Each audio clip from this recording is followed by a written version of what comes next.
Welcome to Pause Button Math. In this lesson, we're going to learn how to solve longer absolute value equations, as shown here. Notice that these equations have an absolute value expression, but other things in addition to that on one side of the equal sign. Before we begin, you really need pencil and paper. It's important that you solve these equations along with me and not just watch the video. You also need to know how to solve basic absolute value equations. We'll practice that skill now. Here's a sample problem for you to try.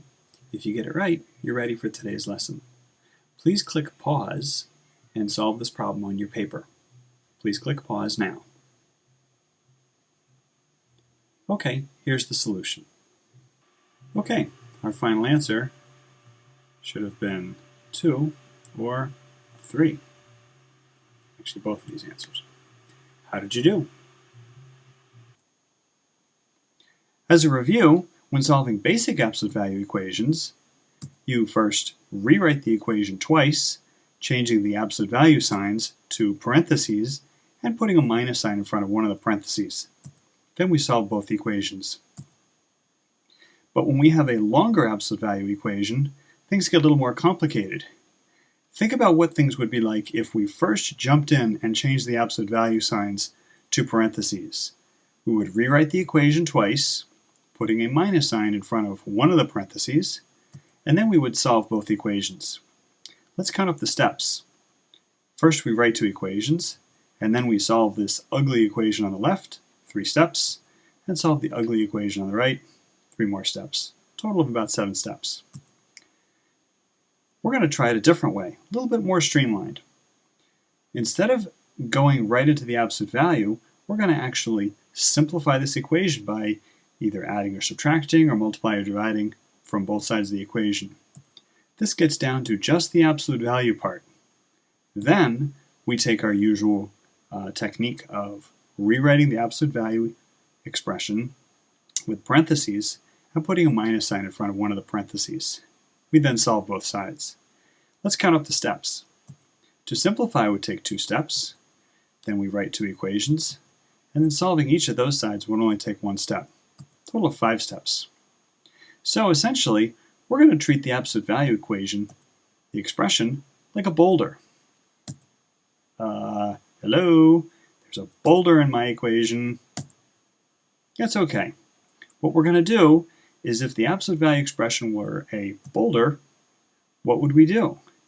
Well, here it says -4 times the boulder, and then subtract 9 from that. So how would we solve this? Well, first we would add 9 to both sides of the equation, and then we would divide both sides by -4. We would just be left with the boulder on the left side of the equation. But it's not a boulder, it's actually an absolute value symbol, so we would then solve the absolute value equation. Let's practice. Okay, the way we're going to solve this is we're going to simplify it first, pretending that the absolute value expression is a boulder.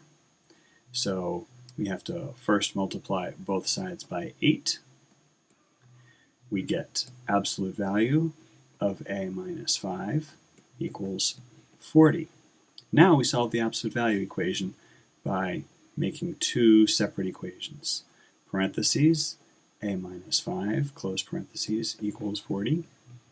And the second equation is the negative of a minus 5 equals 40. And we solve both sides. Add 5 to both sides. We get a equals 45. Here, if you'd like to divide both sides by a negative, we can get a minus 5 equals -40. And add 5 to both sides, and we get a equals -35. So our final answer is -35 or 45. Now let's try another problem. This problem you should recognize from the lesson. Here's our boulder, the absolute value of x minus 2. And what's happening to the boulder is it's being multiplied by -4, and we're subtracting 9 from it. So to simplify, before we deal with the absolute value, we're going to first add 9 to both sides. Add 9. And we get negative 4 times the absolute value of x minus 2 equals negative 37 plus 9 is negative 28. And now we're going to divide both sides by negative 4. So we get the absolute value of x minus 2 equals positive 7. Again, writing two equations for the absolute value problem, we get the quantity x minus 2 equals 7, or the negative quantity x minus 2 equals 7. Solving on the left, add 2 to both sides. We get x equals 9. Over here on the right, if you want to divide both sides by negative 1, you get x minus 2 equals negative 7. Add 2 to both sides, and we get x equals negative 5. So our final answer is negative 5 or 9. Now that you've seen several demonstration problems, it's time for you to try it. Please click pause and solve this problem on your paper. Please click pause now. Okay, here's the answer.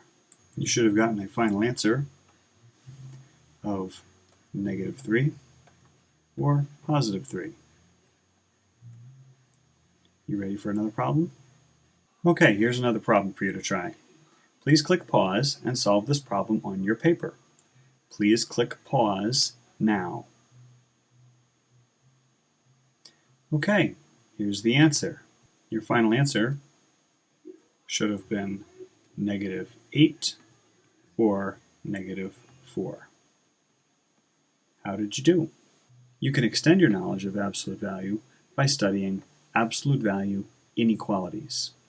Again, if you learned my technique of using the minus sign in front of the parentheses, then there really is no new rules to learn when you use absolute value inequalities. See you then.